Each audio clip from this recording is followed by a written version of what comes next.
ભરૂચના hostel ground પાસે આવેલ રાજપૂત છાત્રાલય ખાતે ઈચ્છાદાના ટ્રસ્ટને 6 વર્ષ પૂર્ણ થતા એક સુંદર કાર્યક્રમનું આયોજન કરવામાં આવ્યું, જેમાં હોસ્ટેલના બાળકોએ ભાગ લીધો હતો।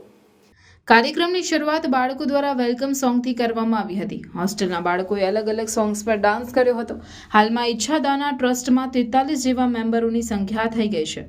આ કાર્યક્રમમાં અસ્મિતા વિકાસ કેન્દ્રમાંથી મનીષા મેડમ ઉપસ્થિત રહ્યા હતા અને સાથે ડોક્ટર મનીષ ગુપ્તા, ભરત પટેલ, સ્કૂલના પ્રિન્સિપાલ પણ વિશેષ ઉપસ્થિત રહ્યા હતા। આ પ્રોગ્રામને સફળ બનાવવા માટે સોમી પાલ અને સેક્રેટરી લીના હુલ્ડર અને જનરલ સેક્રેટરી સુમિતાબેન અને બીજા ટ્રસ્ટીઓ ઉપસ્થિત રહી કાર્યક્રમને સફળ બનાવ્યો હતો।